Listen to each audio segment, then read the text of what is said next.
Hey everyone, I wanted to go over what I'm looking for in Bitcoin for 2023.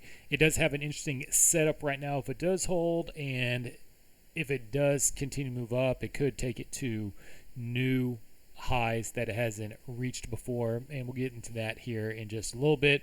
Because in looking at it, starting off with, we're just going to use the daily chart for right here. You can see using just Fibonacci retracement moves right here. Price came back down, hit the 61.8 using that low, that high, and then for the scalping trade, hit that, and then took out the 38. Now, that does not mean that the only way it stops us from looking at the target, which is this line right here, the 1.146 level right there, is if it goes and breaks the low, the low that we're using. And obviously, it didn't. In fact, it ticked off perfectly off the 88.6 Fibonacci retracement line and hit the target right up there. And then, so what that's putting us in now is putting it in another, let's see, that one go and get hit. Yeah, another long setup for the market. You can see it got pretty close to hitting the 1.146 when we had the retracement back down to the 38% line right here. Let's see if that one was one as well. That one was not one. So when price hit the 38% line right there, the target we're looking for is that orange line. You can see up here, it came somewhat close enough, but not close enough. If it had gotten like right about here or so, I would have said that's good enough and would have called it a measured move complete, but did not.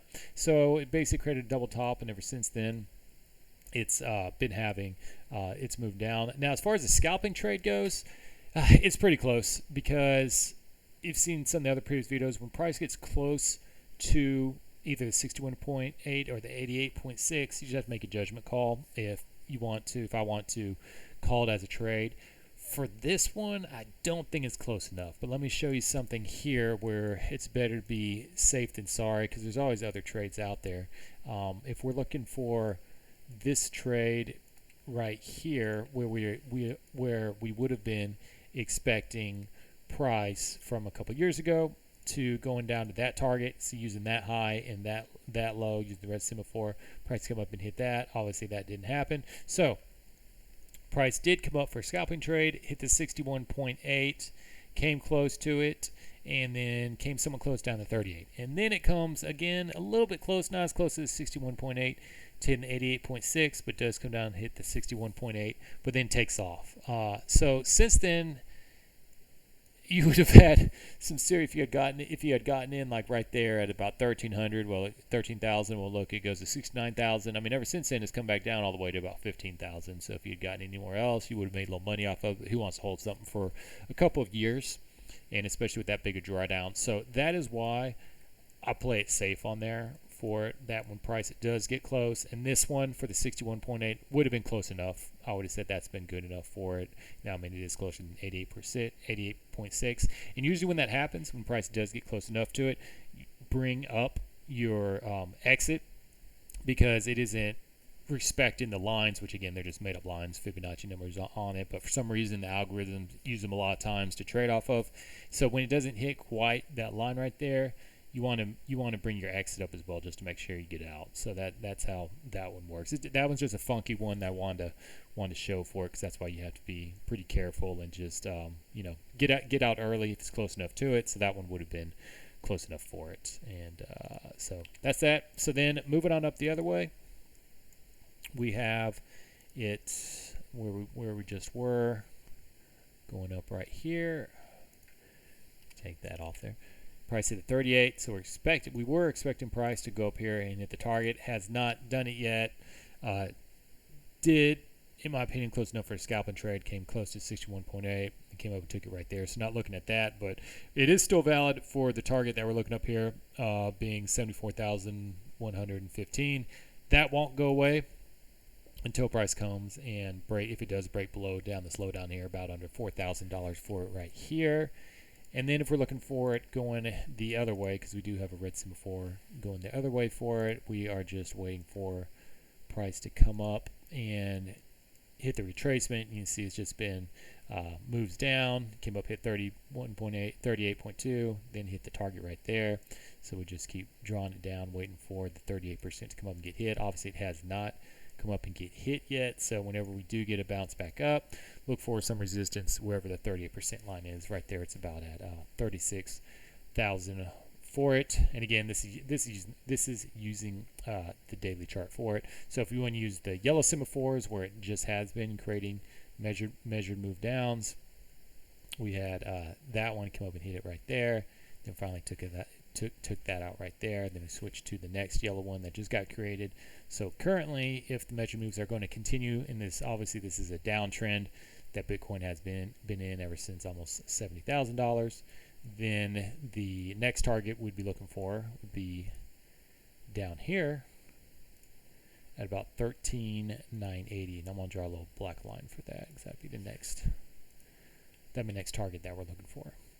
If it does continue the pattern that it's been in since November of 21. But I did want to show something very interesting. Let's see where stuff is over on this side. Oh, what did I do with it? I don't know where it is. Oh, is this it? There it is. Okay, cool. So there's something real interesting going on with Bitcoin as well.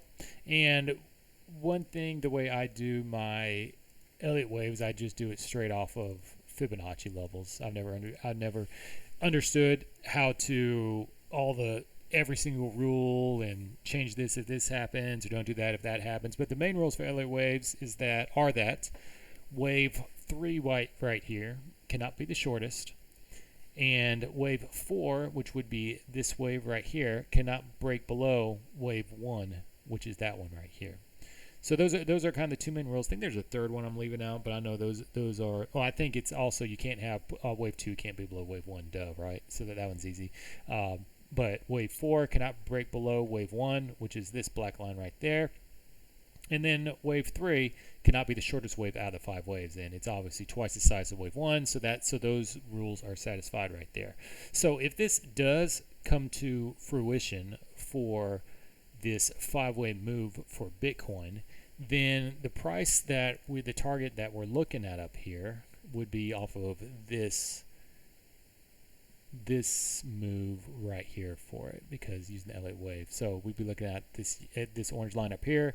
So the target we're looking at would be about 78,000. Of course, price can move higher than that, but that is the target from that move we'd be looking for it. But this all becomes null and void if price dips below this black line. You see this lower black line. I'll tell you what, let me change the color on this so it's change it to yellow.